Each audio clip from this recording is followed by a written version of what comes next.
We are going to lead off this hour with major breaking news this morning coming from the Middle East.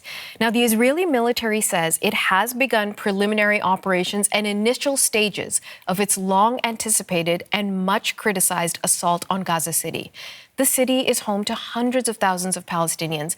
Many of them have been displaced from other locations at multiple times.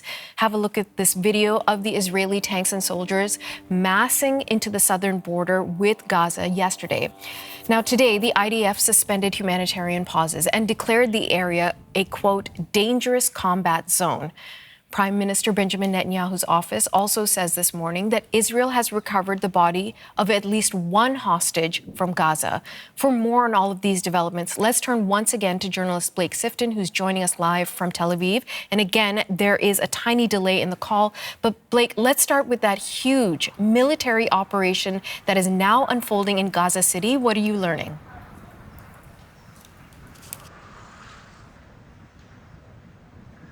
This development that the Israeli military is now halting humanitarian pauses is just another step toward the eventual full offensive on Gaza City. These pauses had been in place over the last few weeks following immense pressure by the international community to get more aid into Gaza. During the pauses, the Israeli military stopped fighting between 10 a.m. to 8 p.m. Daily in Gaza City, al-Balah in central Gaza, as well as al-Mawasi in the south. Now, today, the military says that they are no longer holding those pauses in Gaza City. They say this decision came from the Israeli government. And as you say, they have declared Gaza City a dangerous combat zone.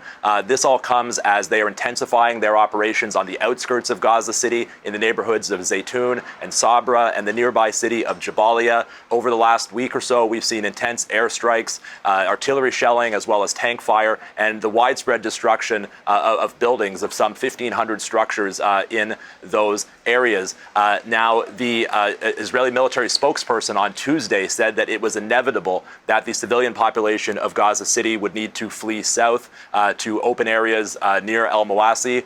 Gaza City is home to some 1 million Palestinian civilians. It's also the epicenter of the famine that the UN has declared in parts of Gaza. And aid organizations are very concerned that this displacement of the entire population of Gaza City could make the hunger, the starvation situation much, much worse. And UN Secretary General Antonio Guterres has said that it would have devastating consequences for the civilian population.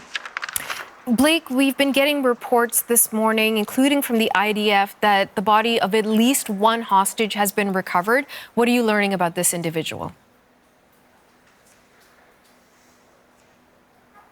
That's right. The Israeli Prime Minister's office has announced that the confirmed body of one Israeli hostage has been recovered, as well as the remains of a second hostage. They say forensic analysis is ongoing now to identify that hostage. The hostage whose body is identified is Ilan Weiss.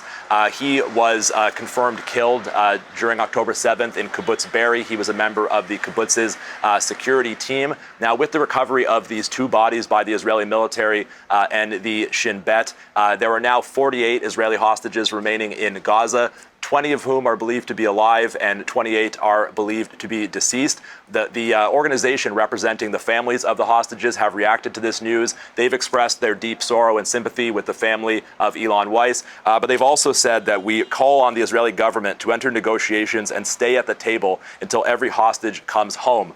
In recent days and weeks, we've seen widespread protests, massive protests by the family members of the hostages and their supporters, urging the government to reach a ceasefire and a deal to bring the hostages back and end the war. On Tuesday, some 350,000 people protested here in central Tel Aviv. The previous Sunday, we saw a demonstration with upwards of 500,000 people. Further protests are expected next week.